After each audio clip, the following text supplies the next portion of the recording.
आपको बता दें, समाजवादी पार्टी के मुखिया अध्यक्ष अखिलेश यादव मैनपुरी के करहल से चुनाव लड़ेंगे। ये बड़ी खबर निकलकर सामने आ रही है।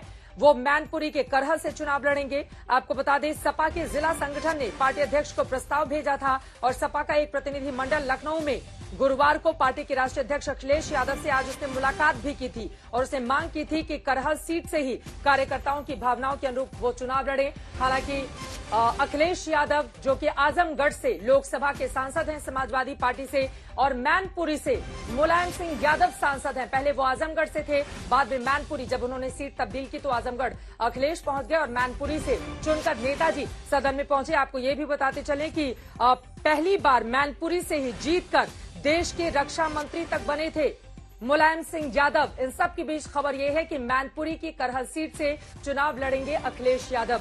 आपको ये भी बताते चले कि मैनपुरी, इटावा, ये आसपास का जो पूरा का पूरा इलाका है, कन्नौज, समाजवादी पार्टी का गढ़ माना जाता रहा है। लेकिन 2017 में बीजेपी ने गजब की सेंधमारी इन तमाम इलाकों में की थी, जिसके बाद ऐसा लग रहा है कि समाजवादी पार्टी ने अब पिछले चुनावों से सीख लेते हुए इन तमाम इलाकों के लोगों के ऊपर ज्यादा प्रभाव डालने के लिए अखिलेश यादव को चुनावी मैदान में उतारने का ऐलान कर लिया है। अभिषेक इस वक्त मेरे सहयोगी जुड़ चुके हैं ज्यादा जानकारी के साथ।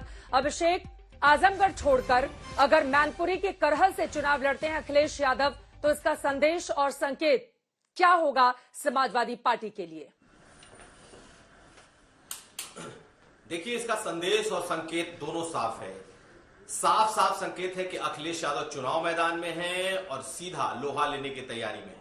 दूसरी बात ये कि अगर वो आजमगढ़ छोड़ करके करहल आ रहे हैं तो करहल समझ लीजिए मैनपुरी की वो सीट है जो यादव बहुत सीट कही जाती है। मैनपुरी यादव लैंड है, यानी कि मुलायम सिंह का पुराना गढ़। पिछली बार भी, इस बार भी मुलायम सिंह यादव वहीं से सांसद हैं। मैनपुरी, इटावा, फिरोजाबाद, फर्रुखाबाद, एटा, कासगंज, ये वो तमाम इलाके हैं जिसे कहा जाता है कि ये मुलायम सिंह यादव का गढ़ रहा है। कई दशकों से इनकी राजनीति उस इलाके में गढ़ के तौर पर इनकी रही। बीजेपी ने यहां बड़ी सेंधमारी की है और एक तरीके से करहल से लड़ने का मतलब है कि अखिलेश यादव अपने घर से लड़ रहे हैं, यानी सैफई और इटावा से लड़ रहे हैं, ऐसा समझने की चीज है। क्योंकि मैनपुरी वो इलाका है जो कि अब इसी के साथ एक सवाल अभिषेक और जहन में आता है जिसका जवाब मैं आपसे चाहूंगी।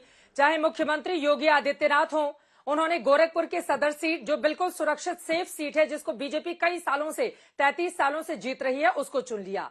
अखिलेश यादव मैनपुरी के इस करहल सीट पर जा रहे हैं, वो भी सुरक्षित सीट। आपने कहा कि चूंकि यादव बहुल वो पूरा का पूरा इलाका है और यकीनन वो समाजवादी पार्टी का गढ़ भी रहा है, वहां से वो चुनावी मैदान में बड़े नेता अगर बिल्कुल सेफ सीट पर जाकर चुनाव लड़ रहे हैं, तो उसके संदेश क्या थोड़ा सा आगे बढ़ते हुए अगर ये मैं आपसे सवाल पूछ लूं, हम सब ने देखा था प्रचंड जीत कैसे पश्चिम बंगाल में ममता बनर्जी ने हासिल की थी, लेकिन जिस नंदीग्राम की वो देन थी, उसी नंदीग्राम में चुनाव लड़कर वो हार जाती हैं। बाद में उपचुनाव जीतकर भयावनानीपुर से फिर उनको सदन के भीतर जाना पड़ता है। तो क्या एक बड़ी सीख भी इन नेताओं को पश्चिम बंगाल से मिली है, जिसके बाद चाहे योगी जी हो, चाहे अखिलेश जी हो, ये लोग अपने अपने लिए सबसे वो सुरक्षित सीट जहां पर जीतने में किसी भी तरह की कोई दिक्कत ना हो, उसको चुन रहे हैं? क्या ये माना जाए?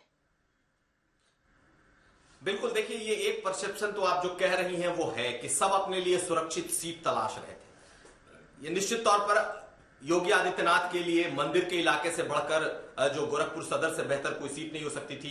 सिराथू, जो कि उनका अपना घर है, उससे बेहतर उनके लिए कोई सीट नहीं हो सकती थी। और अखिलेश यादव का भी ये लगभग घर की ही सीट है। तो तीनों बड़े नेताओं ने जो चूज किया है वो अपना घर उन्होंने चूज किया है कि अपने घर से ही चुनाव लड़ेंगे। और जो आपने एक बात कही कि कहीं ऐसा तो नहीं कि वेस्ट बंगाल से सीख ली हो, तो हो सकता है कि उसके पीछे की सोच हो। लेकिन इसके साथ साथ एक और बात है, जो वो इलाका है, मुलायम सिंह का इलाका है, उसमें बीजेपी ने बहुत बड़ी पैठ बनाई थी। अगर अखिलेश यादव वहां से चुनाव लड़ते हैं तो बीजेपी के प्रभाव को रोकने और कम करने में उनकी कोशिश होगी।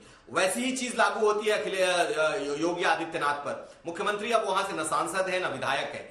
पूर्वांचल में बीजेपी का बहुत ज्यादा चुनौती है। ऐसी स्थिति में अगर वो वहां से अपने घर से लड़ते हैं तो चाहे वो गोरखपुर हो, महाराजगंज हो, कुशीनगर हो, देवरिया, ऐसी सीटों को प्रभावित करते हैं, ऐसा सोचना है। और कुछ ऐसी ही बात केशव प्रसाद मौर्य को लेकर भी कही जा रही है कि प्रयागराज और उसके आसपास की सीटों को प्रभावित करेंगे। लेकिन आपकी एक बात बिल्कुल सही है कि तीनों नेता जब इस बार चुनाव मैदान में हैं तो अपने लिए इन तीनों ने सुरक्षित सीट ही तलाश की है।